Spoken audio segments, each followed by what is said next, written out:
Well, welcome to Terrifying Questions and How Not to Be Terrified by Them, a philosophy comedy podcast. I'm Eric Kaplan. I'm a philosopher and comedy writer based in Hollywood.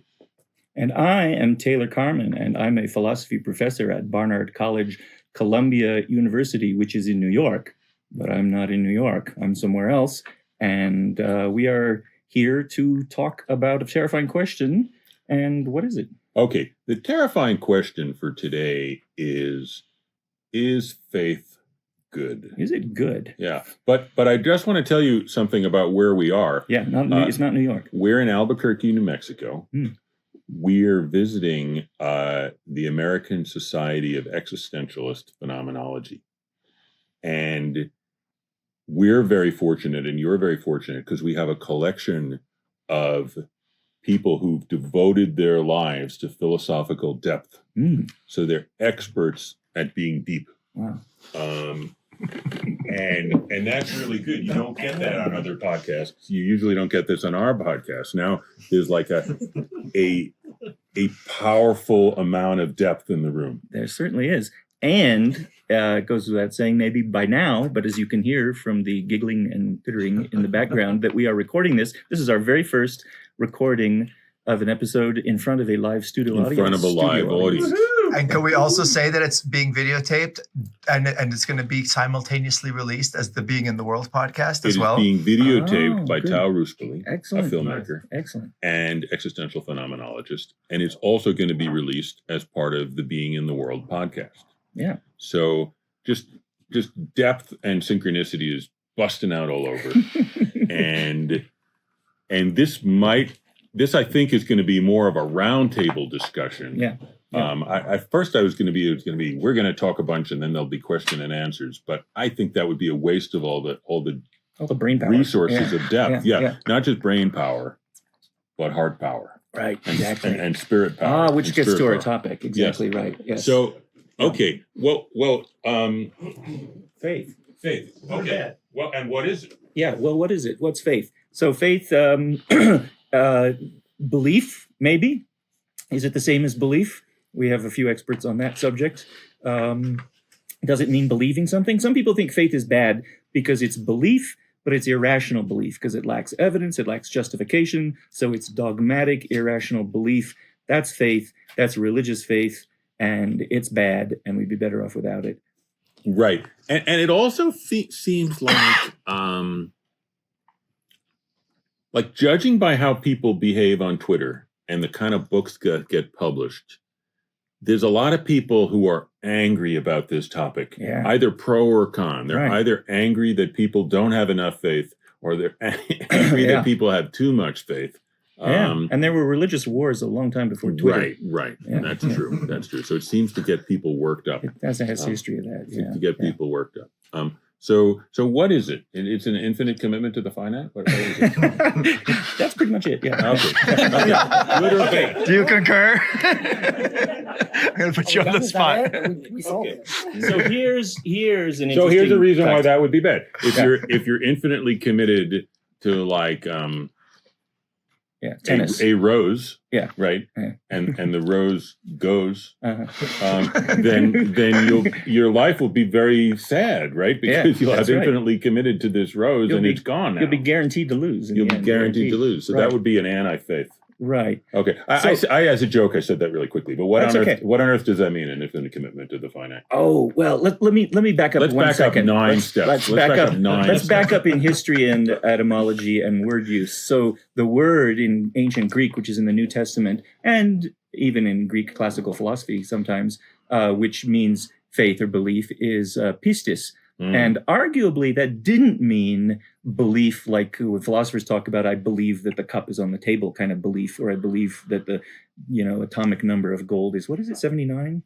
Come on, we've got a room full of experts. What's the atomic number of gold? Come on, we're getting stuck. Okay. No belief about We need to form a belief. We've headed into the weeds. Oh, ye of little faith We about haven't gold. even defined our terms. Right. Okay. I think it's 79, but I'm happy to be corrected on that. But faith, pistis, faith, belief, meant something more like trust or loyalty or devotion. It's an attitude of the heart, like you were saying before. You'll notice that on the quarter, It says, "In God we trust." And trust is still the kind of idea there about what a religious faith means. And Luther thought faith was trust. Kierkegaard, I think, thought it was trust. And that's what's going on in the New Testament, I think. Trust in God. Trust. You have faith. And we still talk this way. I've got faith in somebody. I believe in you. You can even use the word believe in that case, right? I believe in you, and I trust you. I'm to be faithful or loyal to you is to be a good friend. A lot of traditional faith was something more like that rather than something epistemic or cognitive. Okay, so let me ask you something. Yeah. What do you think of this first approximation? Trust is very dangerous. Yeah. Because you could trust someone who would rip you off or hurt your feelings. Yeah. But the danger of not trusting anybody is worse because you'll live a miserable life of paranoia. So it's an unfortunate feature.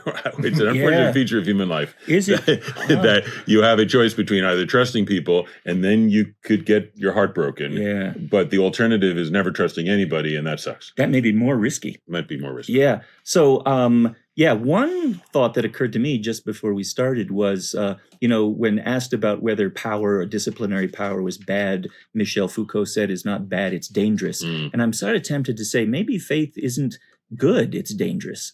Right? I mean, which is to say that calling it good may be an understatement, right? As if that's putting a value on it. If it's just like, it's good. A lot of things are good. And the one thing that's got more of this good stuff than anything else is faith. And so that's what I'm going to go for because I've made the calculation, I've made the judgment.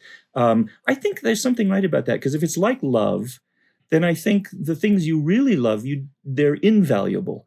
You don't put any value on them, not just 100% or sort of, it's not just pegging the meter. It's that to put a value on the thing you really love is already to disrespect. It's not to do justice to your love for it. So it surpasses value. It's beautiful. And I like that. Thank you. I like that. Yeah, That's okay. good. All right. Thanks, Eric. Okay. Well, I was pretty short. I love you, man. I love you too. That was a short one. Well, I didn't mean to sort of get us right to the finish line. Well, I don't know if I really want to put all my money, as it were, on that. It's like it's a bet, but it may be that faith. Well, so let's then try and get to like what is this thing that maybe is dangerous? Yeah, whenever it gets too emotionally vulnerable, philosophers make a distinction. Exactly. Let me retreat into my shell like a scared turtle. Make a distinction. I like to make a distinction between. Well, here's a worry about what we're even talking about. Like, what kinds of things you went to go back to your Rousse case? Like, could I have this infinite commitment that surpasseth the good? To tennis. Hang on a second. What? I said it, but I kind of said it quickly because I wanted to be funny. I wanted to get a laugh, I confess. What is an infinite commitment? What does that mean? How can a finite being make an infinite commitment? I mean, I can make a commitment for what I think my lifespan will be. But can I make an infinite commitment? Well, really? Right. Infinite may also be an understatement because you might think... Infinite is an understatement? Yeah, right. Because okay, I want to hear about this. Okay, because if it's a quantity, it's merely quantitative, right? So you might say when Kierkegaard talks this way, for example, that maybe what he meant was unconditional. Like, this is an unconditional commitment. And there's lots of there's lots of commitments that can be unconditional. We can undertake them that way. Well, I do think love relationships are, in their best, are sort of have this unconditional property or quality. I think if you were Hitler's mommy. Yeah. If you were Hitler's mommy, would you withdraw your love for him because of the Holocaust? When? After the Holocaust, presumably, or in anticipation of it, or in the middle of it. In the middle of it. Well, I don't know. Robert Frost said that when asked about his love of his country, said, I think every child, no matter what, deserves to have at least one person in the world who loves him or her no matter what. Okay. And I like that idea. Okay. So I wouldn't want to be Hitler's mom. No, nor would I.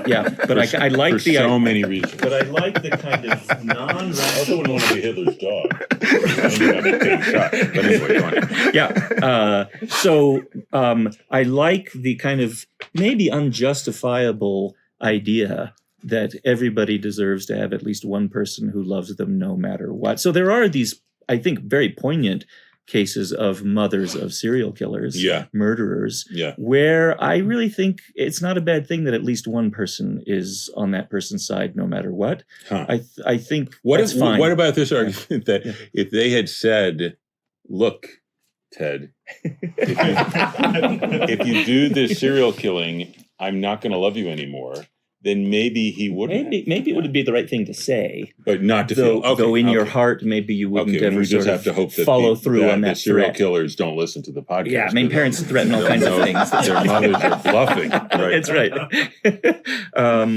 Yeah, it's complicated. So I like that unconditional love. Commitment. So I think not that's infinite, a good model. It's unconditional. Well, that may be what infinite means when somebody like Kierkegaard says it. Right? Okay. Infinite or eternal. Now, what do you think about? See, here, let me say one more thing. By the way, also tell the audience who Kierkegaard was. Kierkegaard. Søren Kierkegaard was a Danish philosopher of the early to middle 19th century, who was maybe the father of existentialism, so-called. If Pascal was the great-great-grandfather of existentialism, but Kierkegaard, even though the word didn't exist until the 20th century, and he's famous for talking about the leap of faith, and so he said through a kind of pseudonym character that everybody in his day in the 19th century had been doing everything they could to make it easier to be Christian. And his mission in life, he decided, was going to be to make Christianity difficult again, because it better be difficult. Right. Why? And he made it almost impossible. Why make it difficult? Why did he want it to be difficult? So that it's meaningful. So you can't just be Christian by going to church every Sunday and muttering a few prayers and hymns and being a good bourgeois citizen. And really it doesn't sort of cost you much.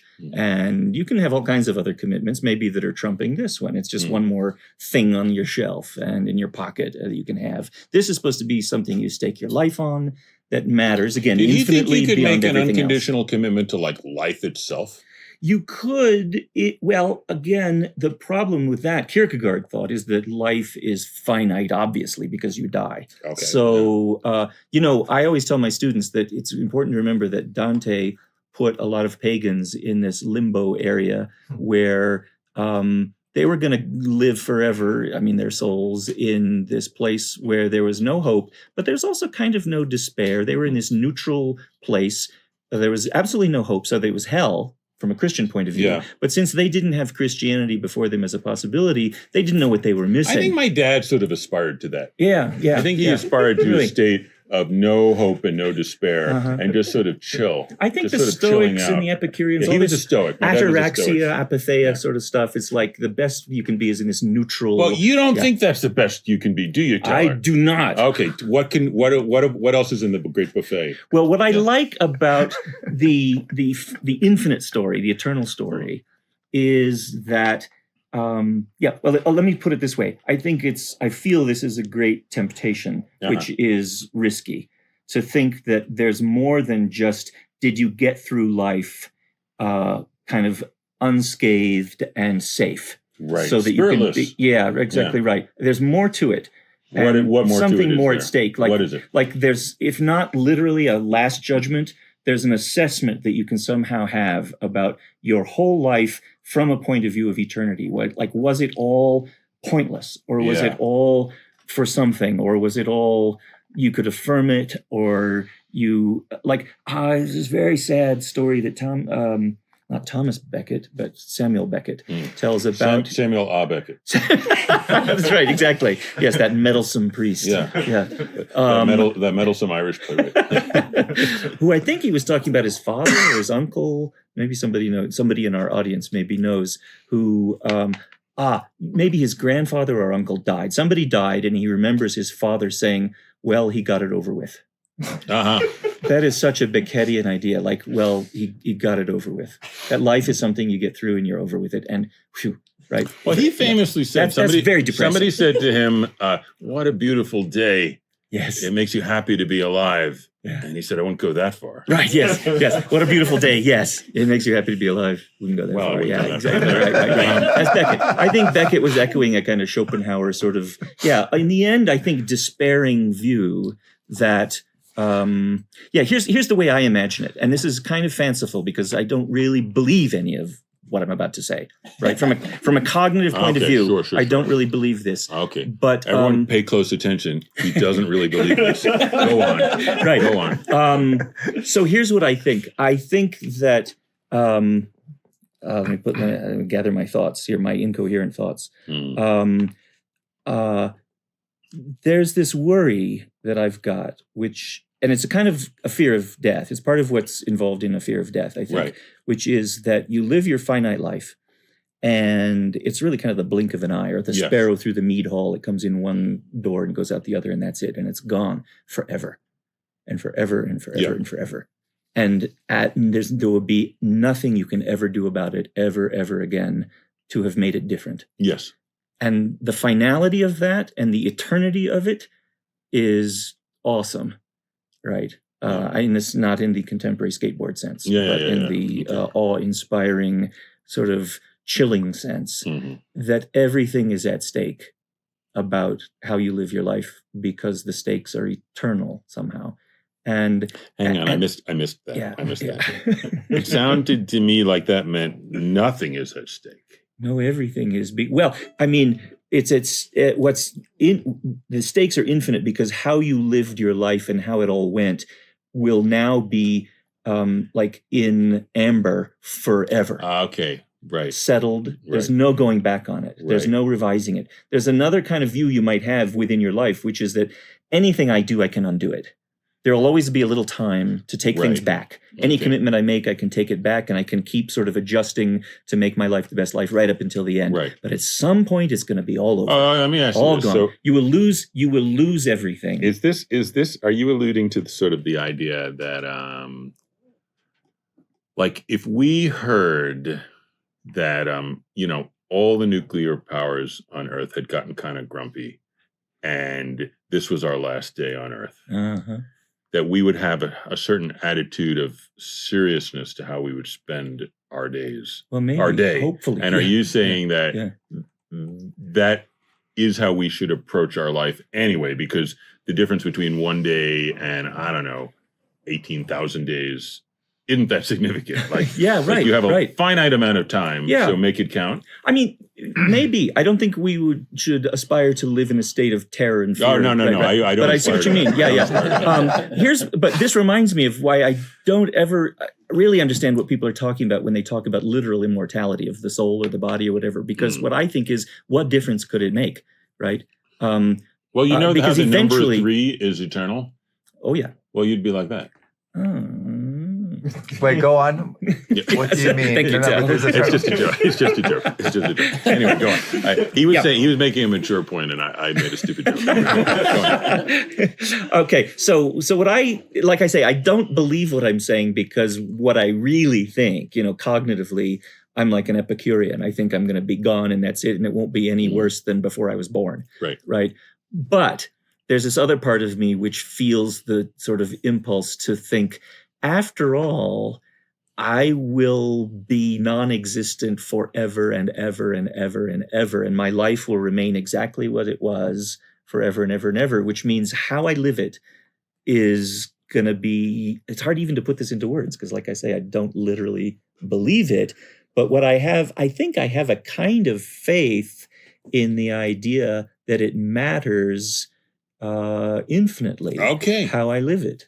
Yeah. Okay, so I'm not saying I live up to that faith in how I behave, but so here's, I guess, the question. I want to open it up because, like, as I mentioned earlier, we have like a murderer's row of existential phenomenology here, right before us, like a kind of 7 samurai. Although I think there may be about 15 people in the room, like a 15 samurai, with swords sharpened to the level of being able to cut an eyelash. That's true. How about if we take a little break? Let's do it, and we'll be right back. And we'll open up the discussion. And I think the discussion will be: is looking at your life as if it matters so much good? Because maybe that's what faith is. Maybe it just produces some kind of neurotic misery. Faith is the belief that your life matters. That's right. Okay, we'll be right back. Okay. Now we're going to have a little commercial break, and then we're going to have our little mandolin. We need a mandolin ditty. You can keep this in your version of it, absolutely, but I'll do a little mandolin segue back into the... Play that thing, Dr. Taylor.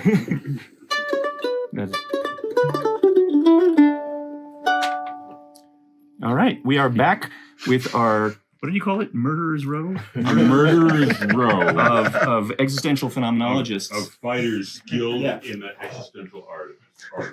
Yeah, and we are talking about whether faith is good. And I mean, what is it, and is it good? Is it, as I was tentatively suggesting, beyond the good, which I'm not even sure I know what that means. Maybe it doesn't mean anything, but we'll see. This is one thing I want to say to the audience is that beyond the measurable good, maybe I should say. Many of the people here are used to a sort of martial approach to philosophy, where everything they say, they have to defend it against people. And you can just put that out of your Don't mind worry right about away. that. Yeah, right now. Just say this. I want this to be a hard opening exercise. Yeah. And just say it. We're all friends here. We all love each other. Just say it. Is heart opening incompatible with mind sharpening? No. Good. Next question. Okay. Thanks, man. Anybody want to speak up? Anybody want to speak up on this subject? Anyone want to weigh in on about faith? Is it good? What is it? How about? Can I say something? Absolutely. So it seems like the idea of a something that matters more than you can put in terms of values, like an unquantifiable quality. That's for me one of the crucial things here. Who are you, first of all? Iain Thomson. I know who you are, but professor here at the University of New Mexico in Albuquerque. Okay, please continue. It's a Latin name, isn't it? Spanish, yeah. It's the Duke of Albuquerque. Okay. But the like that there's something that you would not ever sell, right? There's something that you can't translate into any other language. It's not that you'd bet anything else on it, because it's sort of the foundation of what matters in your life. So this idea of like these qualities that can't be quantified. Right. There may be more than one, right? But these are sort of like the foundation stones around which you build a life. Yeah. And it does seem, yeah. And are you suggesting that maybe faith is what we need to stand up to capitalism? Because otherwise, we want to sell everything. How much is it worth? And this is a way to like say, this far and no further, Mr. Capitalist. In my view, capitalism is symptomatic of a deeper problem. Okay, what's that problem? Which is that today we tend to understand all reality as nothing but quantifiable forces. And so we can't make sense of the idea of a quality that can't be quantified. That just seems like mystical talk. You can't monetize it. It's unmonetizable. Although smart people seem to figure out ways to sell off pieces of it and make a lot of money. So what do y'all think about Professor Ian's intervention here? That what we're really dealing with is the faith is the statement that there's something that can't be bought or sold. Are you down with that? I don't know if I define faith. Oh, you say it your that's way. like what the good beyond good that Taylor was talking about is. The good beyond good. I like that. Can we ask Mark? Because Mark Wrathall, one of my best and oldest friends, I've been trying to get him on the podcast for years, and the objection was that you wouldn't have had time to prepare. You'd be thinking off the cuff. But since you just gave a talk on this exact topic, you don't have this excuse. Like literally half an hour ago. Such a trap. A burrow. It's a burrow, not a trap. So, why don't you ask the question? So my question is Ian's reformulation of is faith good as, is there something that goes beyond buying and selling? Is that a good reformulation of the question of what is faith and what good is faith? I don't know that I jump all the way there quite yet. How far would you jump? But well, let's call what Ian's talking about the absolute, to translate it back into Kierkegaard. So then maybe you could ask the question, is a life that you live committed to the idea of an absolute a good? Is it worth living a life? Or is a life with the absolute in it better than a life without the absolute? That's a great question. Nice, yeah. What's I'd the say answer? yes. What's the answer? The answer is yes. Yes. Why? Why is it better? Well, I think the absolute is a foundation of a sort of meaning, which is absolute. So does anybody else? Indissolvable, can't be quantified, Can't be expressed quantified. in terms of anything else. Okay. So But the professor, I think you're right that it's dangerous as well. it's dangerous, more or less dangerous than a life where nothing is absolute. Like everything is like, I don't know, maybe that, maybe this, maybe that, maybe this. Yeah. That's more dangerous or less dangerous? Well, the reason I hesitated is I think that a life with an absolute can also be a horrible life. Right. And so I don't think you can absolutely say that just living a life that is responsive to an absolute or seeking the absolute is necessarily a good thing. But let me put it this way: if we're talking about like, I mean, let's say is it like playing the lottery that you're sort of like in our society you could just go and work at CVS and you'll never have a chance of winning the lottery if you never played the lottery. But if you do play the lottery, then you have a chance of winning big. Are you saying that like having faith is in the absolute is sort of like playing the lottery, like you're willing to make a big bet, and of course you could lose it? Yeah, sort of. So Taylor's idea that this life is all we've got, right? And you're staking that Yes. In the hopes of an absolute, Right. when maybe you could be simply avoiding misery or filling your life with transient pleasures. Right. So there's a lot at stake. Putting all your chips in on one number or a couple Right. numbers. Okay. Not hedging your bets. Yeah, it's Right. all in. Yeah. It reminds You're me- all in. The founder of Sikhism, Guru Nanak, said the kings and emperors who have piles of money have less than an ant who loves God. So are you saying that you want to take that risk? What? He had an aunt who loves God. Yeah. An objection. Tell me more about this ant. I'm not sure I understand. Insect, not relative.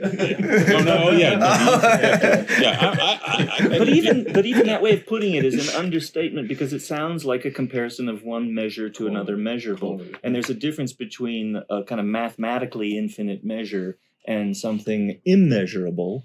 But this raises a question in my mind, which is to say, there's all kinds of things that have qualitative value rather than quantitative value, but which don't have the sort of supremacy of something worthy of faith or a life commitment. Like there's some things I just love so much that I can't put a price on them. Things like little things of sentimental value, we say, photograph of a loved one or something like that.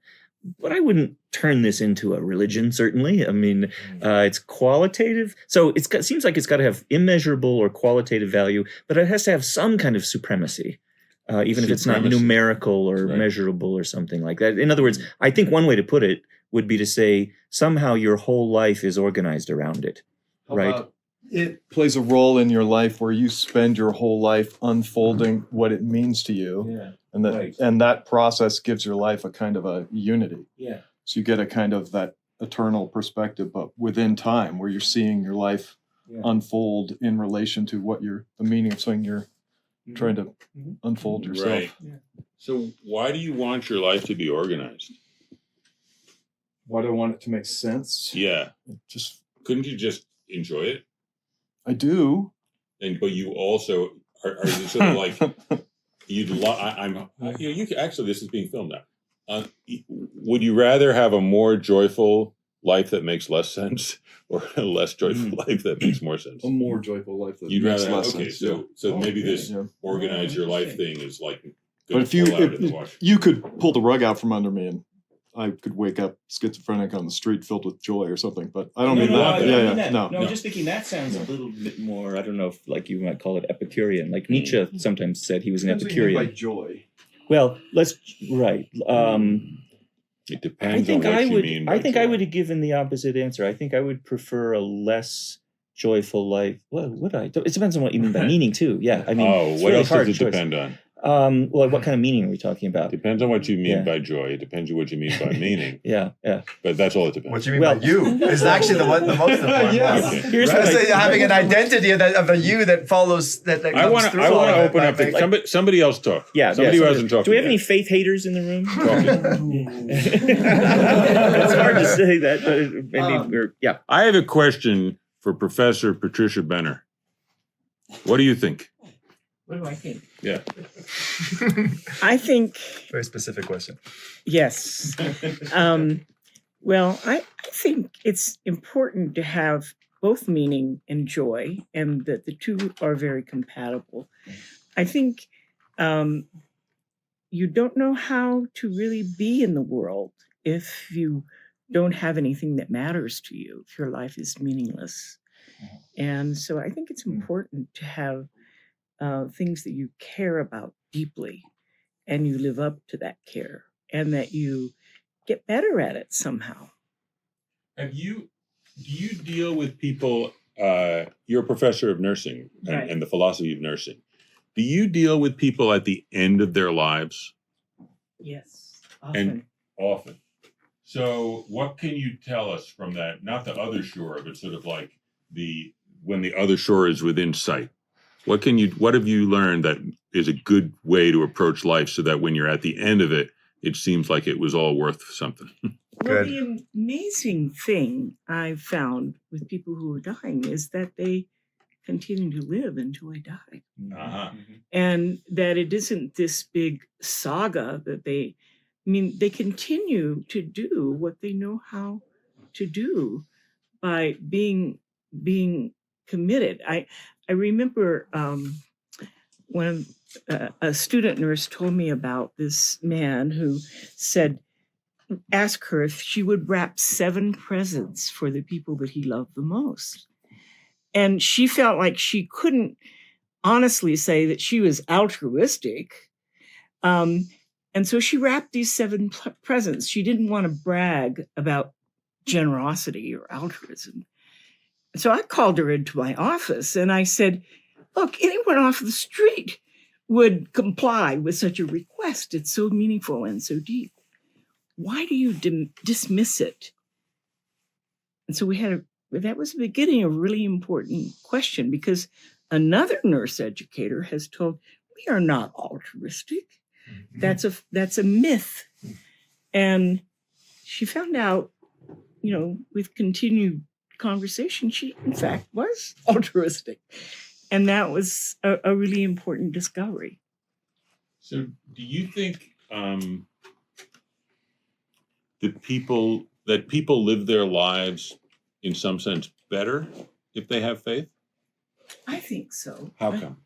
Because it takes courage to be thrown into a future where you don't know what's going to happen. So to have some meanings and faith and community where you shore one another up, where you have the capacity to be involved in living in ways that your life is meaningful. I think that's the essence of faith. Well, what do you think about the worry? And I'll channel it. I don't. It's not really my worry all the time. Sometimes it is, which is like you might have faith in something dumb. Oh. Well, see, that is the risk of being human. You Right. will make mistakes. Yeah, we do. You will do dumb things. Yeah. The only hope you have is to learn from that. Okay. I was thinking, the dilemma you posed, joy versus meaning. I wanted to say something a little bit like what you were saying, which is that you can't really disentangle them. Like what? Because that's why I stopped short giving an answer, because I started thinking, well, meaning produces a kind of joy, and joy maybe generates its own kind of meaning. Mhm. So the reason I would be like maybe happy to live a meaningful life is because I think there would be some kind of joy in it, even if there was a lot of unhappiness. Father Zosima in the Brothers Karamazov says something like, with age and with time, deep unhappiness can sort of turn into a quiet joy. So even kind and of vice versa. I guess it's in principle. So in other words, it kind of is a false dilemma, maybe. At least enough that you're probably never going to be in a position of having to actually make that either or choice, Right? Because they're intertwined. So somehow. I feel very much like a wandering sheep, because I could have been, like, I was studying to be a philosopher, and I ended up becoming a TV writer. Yeah. So now I feel like this is my chance to like get the real answers, which I didn't get. Go for it. So this all sounds great, and I'm wondering, why do people have such a hard time? Like, if it's like you feel better if you have faith, and joy and meaning are inextricably linked. I say, why not do it? Why doesn't everybody do it? What's the problem? Yes. Can you identify yourself? Yeah, my name is Kate Kirkpatrick, and I'm a philosopher working in Oxford. And I've been thinking in this conversation about joy, about Simone Weil, who says that perfect joy excludes even the very feeling of joy. For in the soul filled by the object, no corner is left for saying I. And this reminded me of something that Iris Murdoch took from Weil, which is the idea that we have this ecological orientation to center our worlds around ourselves. And I think that one thing faith can do is reorient us outwards. And so I think I'd like to ask what this joy is, and whether in seeking it, to contribute to this discussion about whether meaning and joy are separable, whether that's part of the way we get reorganized in the life of faith. Well, let me ask a question. But let me ask a quick question, which is like, so is the goal to be something like a wave? Because the wave has no ego. Like, is Simone Weil saying she'd like to be like one of these aspects of nature that has no ego, like a wave or a rainstorm or something? So I think people find her very alienating, because on some ways of reading what she's saying, you should disappear completely. Like, you should be dead. You should. What she says, you should be decreated. So she would ultimately. That's a nice way of putting it. So she'd ultimately like to be dead. Is that what she's pitching here? Well, some people interpret her as having this kind of Platonic conception of understanding, where the philosophy is not the love of wisdom; it's the love of death. Cool. So you can read her in this kind really of metal. death drive way. Yeah. Okay. But do you read her that way? I don't read her in that death drive way. How do you read her? I think that it's a tension. She has this kind of. I think she's a philosopher who uses contradictions. Good. Because she thinks that life is contradictory. She's right. Yeah. And that we have this temptation towards life affirmation, but we also have a temptation towards saying no to life. And I'm not sure she always got the balance right in her own life. But I think that the challenge she poses, which was taken up by Iris Murdoch, is the idea that there's some component of decentering, which is central to the life of faith, and involves a reorientation to the world in which what we might call the ecological concerns are decentered. Well, that might be something like what Dostoevsky says when he had Zosima say quiet joy. I like that expression, quiet joy, because it could be kind of like, joy? Well, I don't know if there's something wrong with it, but there's this different kind of joy where it's this maybe deep background sense of comfort or safety, or comfort is too luxurious a sounding word, but like everything's okay. So when I think of like what the consolation of faith might feel like, it's not intentionally directed at an object state of affairs. It's not hope for something or optimism, but it's kind of the sense that everything's okay and everything's gonna be okay. When people say everything's gonna be okay, I think they're offering you a kind of solace or comfort that's faith-like. Just like, no matter how bad things seem, everything's going to be all right. Isn't what Kate is attributing to Way the opposite of what Kierkegaard was saying, in the sense that he was saying you actually needed faith to have a self, and that people are running around without a self, and until they Can you talk about the relationship? Can you between answer that? That sounds You can cool. answer that question. But Kierkegaard does talk a lot about it as if it's faith, Christian faith should be something like the achievement of a kind of selfhood. Isn't he? Yeah. So there. So what do you say about that? That's a really interesting question. Yeah. Do you think that Kierkegaard's conception of selfhood means being at the center of your perception of the world? Yeah, I don't know. Mark, might you have something to say about this? No. No. You don't have to. No, that's my answer to the question. Oh, the answer is no. Okay. Yes, please. Something small. It can be something big. Okay, I'm Caitlin Creasy at Cal State San Bernardino. I'm a philosophy professor there. Cool. I think the discussion that we've been having so far about faith, like the thing that we're talking about, isn't going to sound to the typical person like what we mean by faith. Right. It sounds a lot more what we mean by devotion. Yeah. And so maybe we can just complicate the picture a little bit here. Yeah, I don't wonder if the necessarily word for want it to is do that. bhakti. Right? Right, B? It's bhakti, isn't it? I couldn't tell you, but Okay. But then also, so if we're going to think of faith as this sort of devotional attitude, Yeah. I wonder, we've been telling a very nice story about this kind of attitude and how great it can be for our life, and I wonder if anything's lost. Well, the ego is lost, according to Kate, right?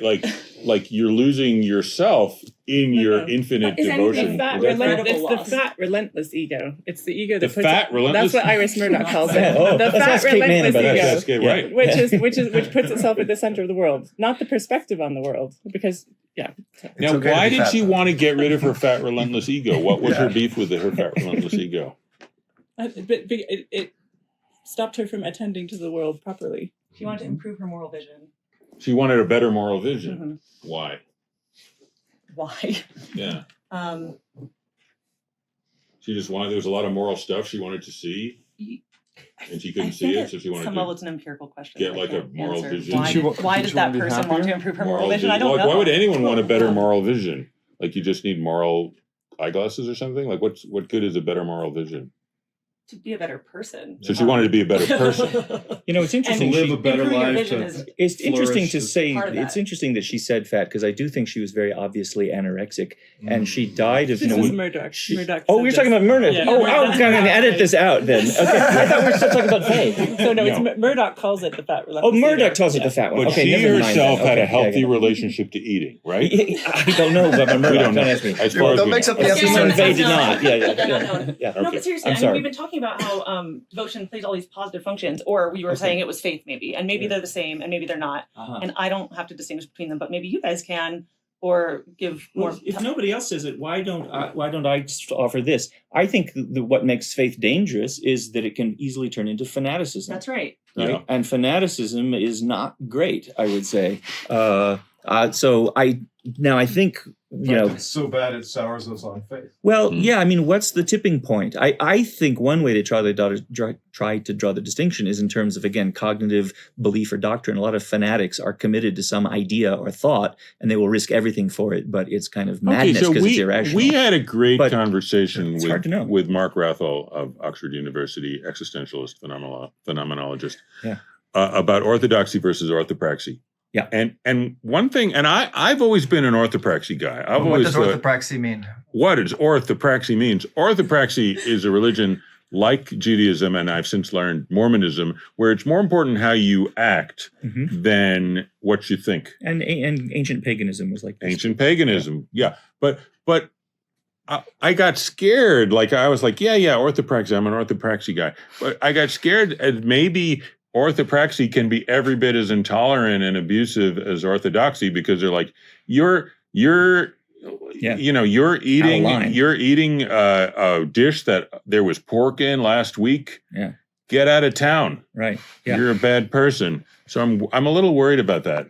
I think as a historical matter of orthopraxis. fact, it's the Orthodox religion, especially Christianity, that has the monopoly on strict intolerance. But Okay. and there's a lot of violence in all these religions potentially. So monopoly is maybe the wrong word. Okay, all right. At least it's the most, right? So does, More than does Islam. faith have a monopoly on violence, or are people just a violent bunch think there's of predatory apes? I think there's plenty of violence to go around, spread around all kinds of religious traditions. But I do think that there's a certain kind of intolerance and potential violence that comes with the uniformity of doctrine and the consistency of doctrine. I want to hear what Patricia Benner has to say Oh, about that. good. Also, Do you these think? two folks have Oh, been these too people. quiet. Oh, okay. Wow. Okay. The Let's get podcast is popping. But do you think that faith makes people more violent? No, I don't. You don't? I think it makes it because it's a way of dwelling and being involved in the world with the view of goodness is good. It's not just moralism. It tastes good. It feels good. It sounds good. Goodness is good, and it's a life well lived in this kind of faith. It isn't a dictatorship or a self-righteous dictator. Right. It's someone who has some humility and seeks the good. But have you encountered anyone who needs to be told that goodness is good? Like, who are these people who don't know that goodness is good? Oh, Don't you have to have faith that goodness is good? Do you? It seems like it's just it seems like an analytic proposition. Do you need faith that 2 + 2 = 4?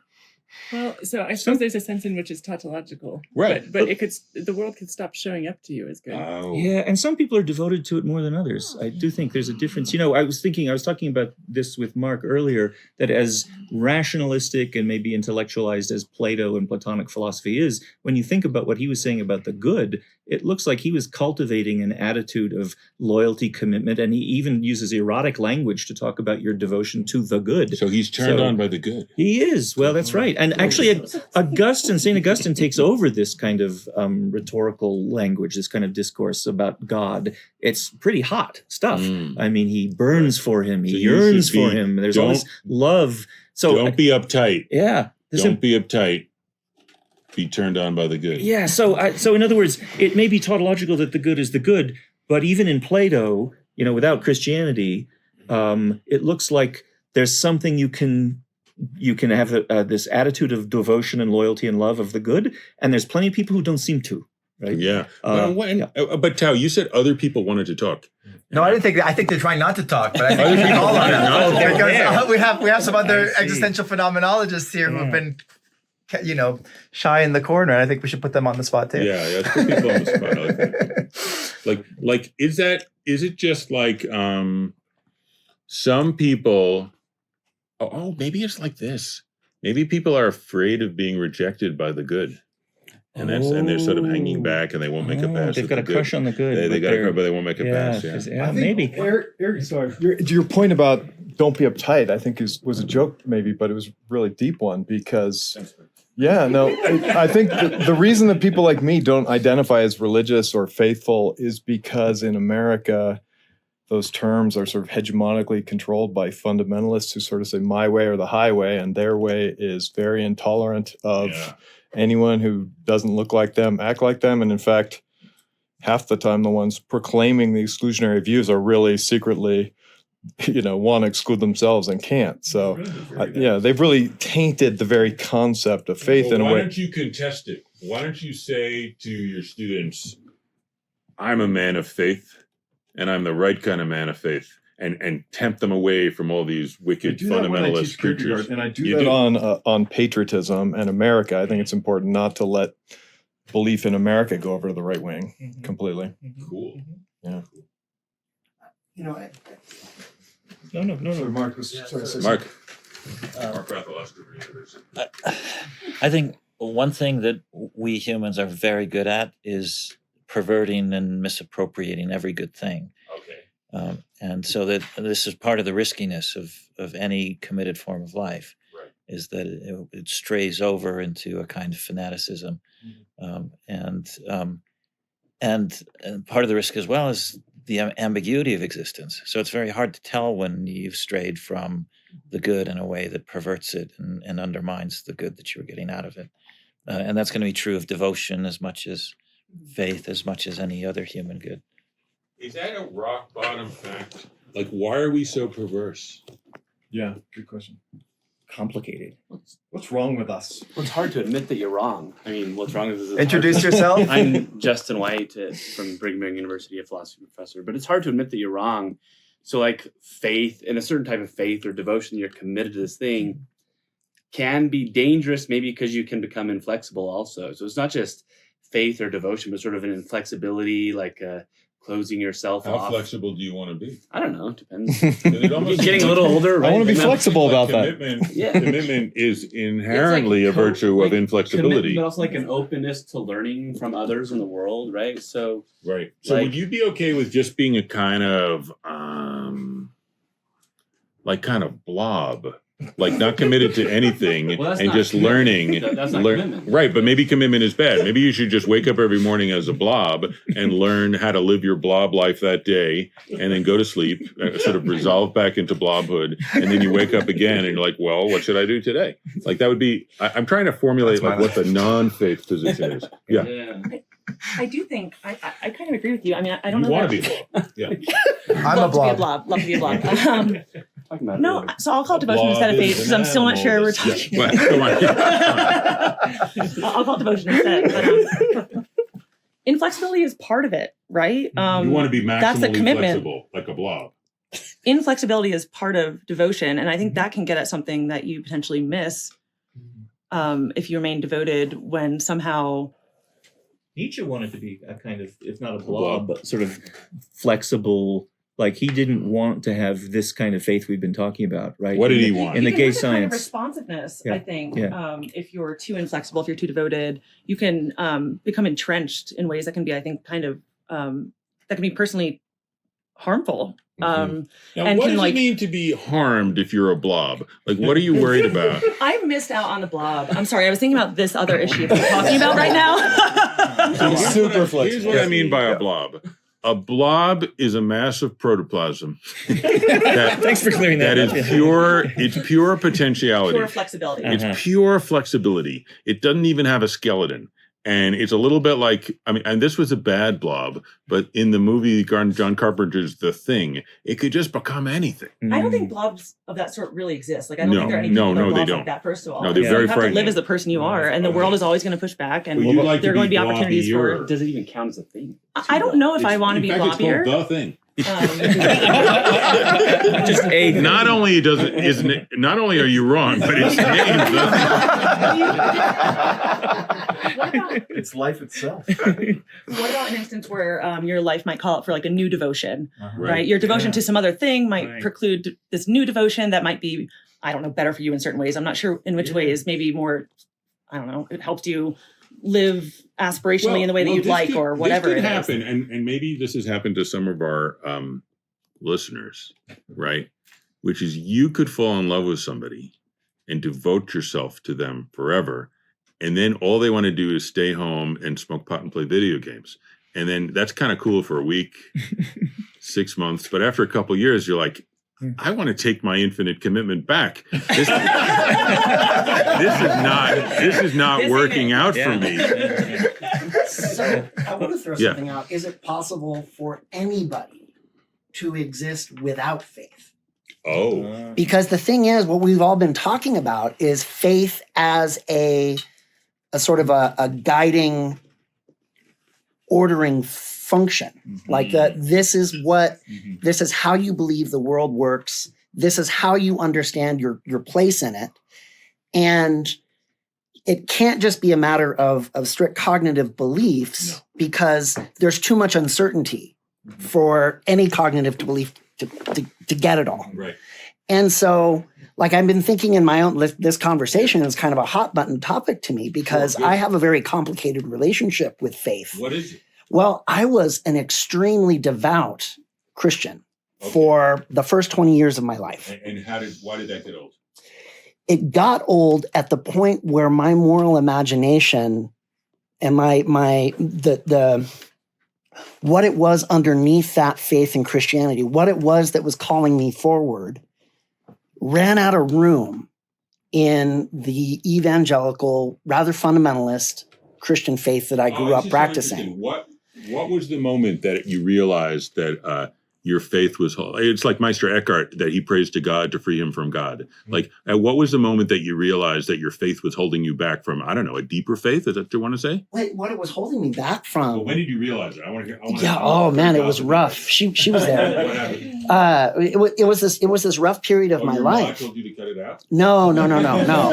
My mom was trying to help me through and find a different way through it, because it's not her fault that I grew up a fundamentalist. Just let me let you know. Okay.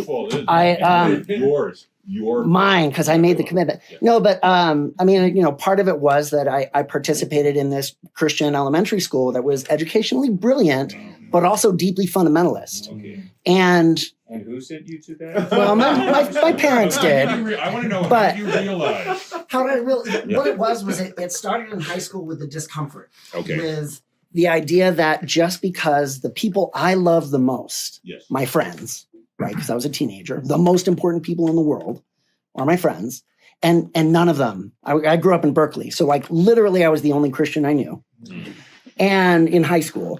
And my other Christian friend, who was kind of like my AA sponsor, she lived down in Southern California, and we grew up in the same school together. She had her wildlife, I had my wildlife, and then Beautiful. yeah. How'd you know that, Eric? Yes. Keep your eyes on the prize. I've known her since first grade, and a super important friendship. And she went hard into rock and roll lifestyle, and then the way she found her way out of it was through Jesus, hardcore. And her mom had a similar life story, and so there was this anchor for her there. Okay. And I was recanting my weekend of nonsense, and she's like, how can you call yourself a Christian and live the way that you do? And the concept of being a Christian was so integral to my sense of self and my sense of how I find the good, that I was like, oh gosh, I got to change everything. I've got to live to this commitment. Yeah. And as soon as I started doing that, I started rubbing up against this fact that the people I love the most will never come to, or likely never come to that conclusion. Jesus to just I take him did. to his bosom in heaven? Like, why was that on you? Because also the religion I participated in and was devoted to, I was putting all my cash in. Yeah, sure. Said that it required a statement of faith. It required you had to say Creedal statement. There's the chick books, and at the back of the chick book it tells you what to do. The comics that say heavy metal will send you to hell. There's instructions. You have to follow those instructions at bare minimum. Right. And then you have to commit to living a lifestyle that is in relationship to that thing. Get out of this? So it started with the breakdown of I couldn't accept that the people I loved were going to hell because they couldn't say some creed. And then I got into Christian college. Yeah. And I got to see, there's that Kantian idea of is a thing moral? If you can imagine everybody doing it, it's moral. That's really cheap paraphrase, but right. And I got to see that. I got to see what an entire community of fundamentalist Christians who were, trying to one up one another in righteousness. And then they have to have these big, so that was a problem. But then also, I was really troubled by the idea that how is it that I have more compassion for people that don't hear or agree with this very narrow cultural practice? How do I have more compassion for them and want to include them in my world than the God that I was following? So what's your name? I'm John Benner. Okay, so John Benner. Yes. Did you started off this great and really brave confession of your life by asking the question, does everybody have faith? Oh, yeah. Can anybody exist without it? Okay, well, they're a little bit logically equivalent, Yeah. because everybody exists. So Not everybody. Not everybody. Okay. We'll have a later spin-off. We're going to talk to some people here who don't exist. But for the time being, Those are the lucky ones. you believe that to exist requires faith. So my question is, did you get out of this rather judgy form of evangelical Christianity through faith in some deeper conception of God or the world? Or I did it piecemeal, okay. patching things together. You have faith now? I think I do. In what? I think, I have, this is a tricky one to talk about. For me, the direction out came through studies of Eastern philosophy and just the humility that is implied within the Tao Te Ching saying hey, we don't know, we can't know. Got it. And that core sense of okay, look, there's lots of things I can't know. So what matters? What, and it always came back to like my faith became my work with kids. Got it. What do you do with kids? I was a preschool teacher for a lot of years, and then I was a center director, and now I'm a children's Aikido instructor. And the other part of it that really, really helped. Isn't Jesus very into little kids? Yeah, not like you make it sound. Suffer the children. That wasn't a Catholic Church joke. You went there. I didn't. I didn't go. Suffer the little you were children. devoted to treating people compassionately. Like Yes. that was you were very devoted to that, and then you got out of. And, I mean, that is and just it- a read, but I don't know. right. Well, and at first I thought that the way to get to that good, I was deeply devoted to trying to be good. Okay. And to caring for others and for the well-being of others, that it deeply troubled me when people weren't doing well. And so I found, I found my way towards a faith, towards an organizing set of principles in my life, partially through my studies of Eastern philosophy, but primarily through my practice in the martial art Aikido, Okay. which is a very philosophically grounded physical practice. And a big emphasis in it is this concept. I prefer the word peacemaking to nonviolence, but this idea that we see conflict as an opportunity to create harmony. Okay. And we can and we must find a way to live our lives reflecting these principles of transforming energies, transforming violence into collaboration, into understanding. And that is something you can do in every part of your life. And that's what the Do in Aikido stands for. Nice. That this is something you take with you. And so, it wasn't like I was going into a vacuum of like, oh, I'm just going to read a bunch of Eastern philosophy things. Like I joined into a community of practice to create peace where there isn't, and to help people, help myself, help, just. Come back to the question about whether you can live without faith. Yeah, Heidegger says somewhere late maybe it's just in We're an all interview religious. somewhere, that everybody has a religion. I think it's hyperbolic, but there's No. something. He Okay. just means religion as we're all connected, religio connection. So we're all connected to something we don't understand. Oh. So it's a polemic against like Marxist materialism, where they're like proud atheists. And he's saying even the Marxists have faith in this communist Okay, revolution. That's what I was going to say. I think the version I would prefer would be to say something like, almost everybody or lots of people, more than half or something like that, do have something that you could call faith, which is some kind of grounding commitment that makes sense of their lives and their other commitments. And that this is, even people who profess not to have a faith or religion or anything like that, if you look closely at their lives, there's something kind of central that's making it make sense. That's, like you said earlier, talk about organizes a bunch of their other commitments. But what about these fat ego people? Because what could be organizing their commitments could be getting theirs. So right? the other thing I wanted to say about this is that another thing Kierkegaard says about faith is the opposite. Let's see now. How do I put this? Well, I'll skip to the punchline, which is the opposite of faith is despair. And you could say of them, and maybe even whether they know it or not, because going back to the people in Dante's limbo in hell, are in hell, they don't really know they're in despair, but they're in despair because they're living without hope. And there could be, as So Kierkegaard the fat says, ego people are in despair. They just don't know it. well, maybe they do and maybe they don't, right? Misery. But that a life without some kind of organizing commitment of devotion, with maybe we want to add something either very high stakes or eternal stakes, is going to be a life of some kind of despair. That's how Jeff Bezos, Donald Trump, they're in misery. Because They're in misery. They really They're are. They're like the dragon sitting on the gold, all the virgins. They don't use any of it. Right, but they want it all, and there's no amount of quantity that can substitute for quality. So this is a group of people who've devoted their lives to helping their students live lives of depth and meaning. So can you all, before we peace out, like if our listeners are worried about whether or not they're in despair, how can they figure out if they're in despair? And if they are in despair, what should they do? I can go. Go.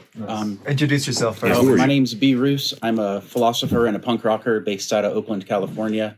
And I'm the director of researcher for a company called Pluralistic Networks. Mm. I think that most people are in despair. Okay. And it's not their fault. It's the world that we live in, which doesn't provide... Could they get out of despair if they wanted to? Not just because you want to. No. And I remember this teaching existentialism with Bert Dreyfuss, who was most of our teacher. Yes. He would teach the existentialism in literature and film class and talk all about unconditional commitment. And the students would say, unconditional commitment, that sounds awesome. Where can I get one? Yeah. Store? The Where can unconditional I get commitment store. Barn or shack. You can get one by receiving one. And that's the thing. You can't buy it. You can't go out and necessarily look for it. And we live in a world where finding one is really difficult. Okay. Well, do you have any tips? Google Ikigai. Yes. My tip was... Don't be extremely poor. I mean, like, there are real conditions that... And even if you are extremely poor, which I was growing up, my faith has been in punk rock. And my discourse here is that punk rock itself is a kind of way of resisting or living in the midst of a world that refuses meaning. Okay. The punk rockers never needed anyone to tell them that this is a world that refuses meaning. No, they didn't. They needed to make a music scene and start a band and have their little place of gathering where you can be with each other and create something together and have a sense of belonging and a sense of transcendence and a sense of redemption of the shittiness of everyday life. You can redeem it as long as you can be with your friends in your music scene, making a concert together and making a record together. Okay. Wow. Skillful Nice. practice. Does anyone else want to contribute to this question of, like, if you're in despair, how do you know it, and what can you do to get out of it? Stefan, do you have any thoughts? You're the only one who's said nothing. So, I'm not sure if I can address that question directly. Well, then pick a different question. Especially Yes, try to be sort of rigorous about what Kierkegaard said about despair. But we heard a lot of... Introduce yourself Oh, first. Stefan Koifer. I'm a professor of philosophy at Franklin and Marshall College. So we've heard a lot of different versions or ideas about what faith may be. And I think that might be just the right thing to hear because it might be very different for different people, depending on where they come from and what their needs are. And perhaps a common strain is that faith is a kind of creative capacity that gives you a sort of optimism and confidence and the ability to see what is either structured or ordered or meaningful, or I would say beautiful in everything.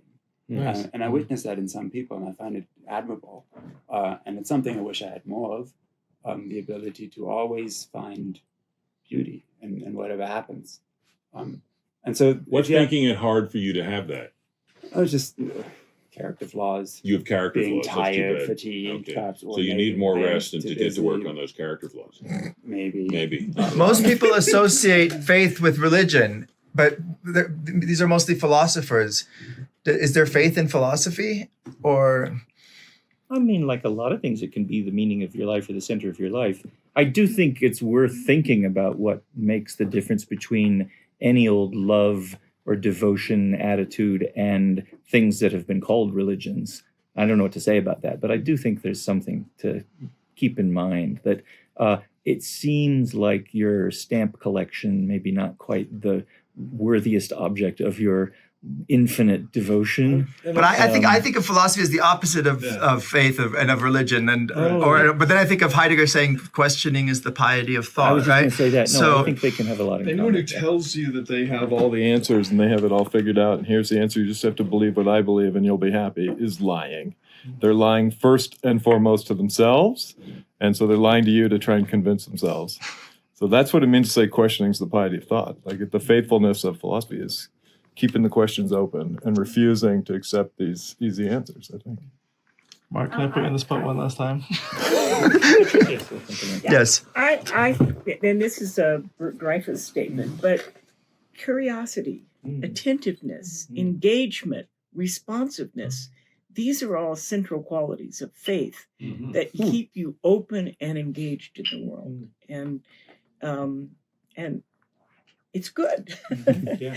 And help you find more things beautiful. Like, I think Like, I find a lot of things really beautiful and get so excited. And it's definitely just because I'm just endlessly curious. So there is something, there's something. Gotta be careful with that curiosity stuff, though.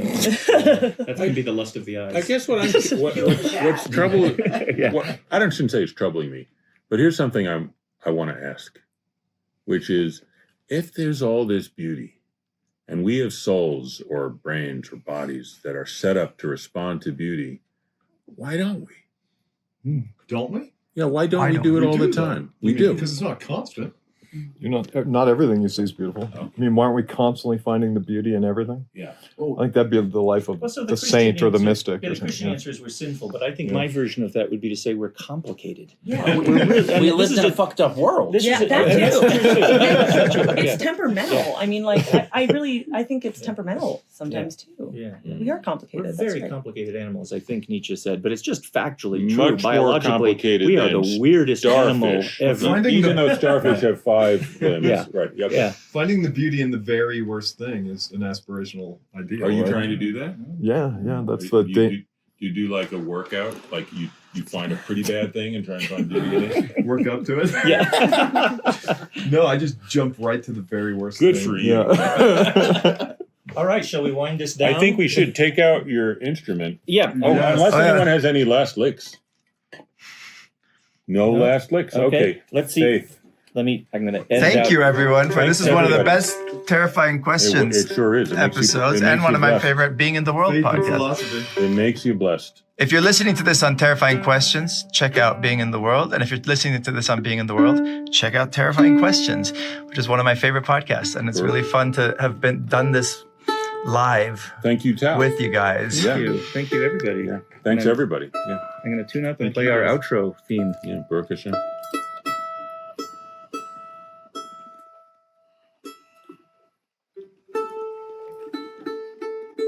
That's what we're doing. We're just listening openly and attentively. Find beauty. And we're all in the- tuning in, too. And we're Ian, you tuning finding in. beauty in this And yet? we're tuning in. That, Finding beauty keep in going. this- You're almost there. I'm striving for beauty in the tone of the mandolin. Striving for an A. Attunement. No, he's striving for a D. Well, got an A and a D. I'm going to edit some of this out. And No. This is the goal. It's like life itself. Yeah. No You have to breaks. find beauty in the process. Yeah. That's right.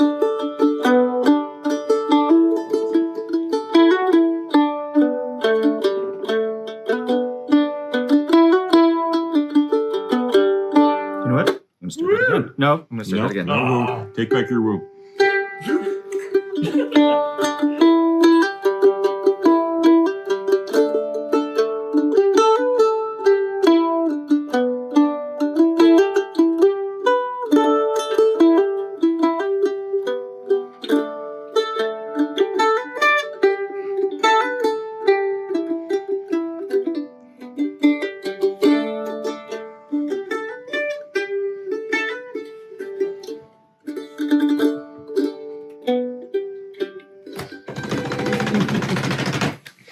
Yeah. Thank you, everyone. That was beautiful.